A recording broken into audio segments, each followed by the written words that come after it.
Hi guys, welcome back. If you're new here, my name's Kayla and this is 5 Canadian Acres. Today I want to talk to you all about planting your fall garden. Now, I've talked previously about succession planting, which is planting every 1 to 2 weeks the same crop in order to get a succession harvest. The biggest difference between succession planting and a fall garden is that when I'm planting my fall garden is I'm thinking about growing things that like that cool weather, thrive in that cool weather, and can even handle a light frost. For me, some of the cool loving things are your greens, lettuce, spinach, Swiss chard. Then we also have our brassicas, so things like broccoli, cauliflower, cabbage, your Brussels sprouts, kale, all those sorts of things. Then we have our root vegetables, so those are things like carrots, beets, radishes, turnips, rutabaga, as well as peas. Peas really like the cool weather. In order to plan your fall garden, you need to know what your average first frost date. This is different than your last frost date, that's in the spring. We're looking for the first date in the fall where generally you get what's called a killing frost. So this is a heavy, hard frost that will kill a lot of your plants. All you have to do is do a quick search on the computer, average first frost date for your nearest city where you live, and it should give you a date. For me, it's September 16th. So then what I will do is I will go ahead and Google how many days till September 16th for whatever day it is. So today is January.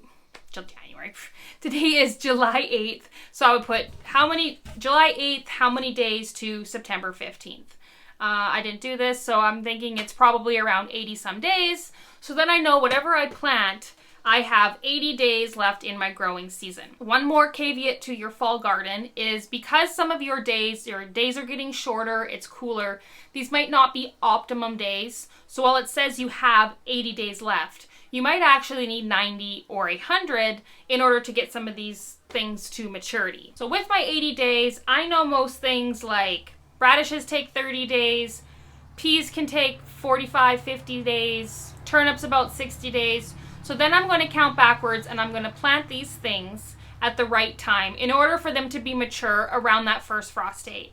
Now some of these things actually do better after a couple of light frosts, like carrots will taste sweeter, your brassicas, your broccolis, Brussels sprouts, those you actually Brussels sprouts, you want to have a couple of hard frosts and they'll really bring out that sweet flavor. And then my last trick for my fall garden kind of goes with my intercropping.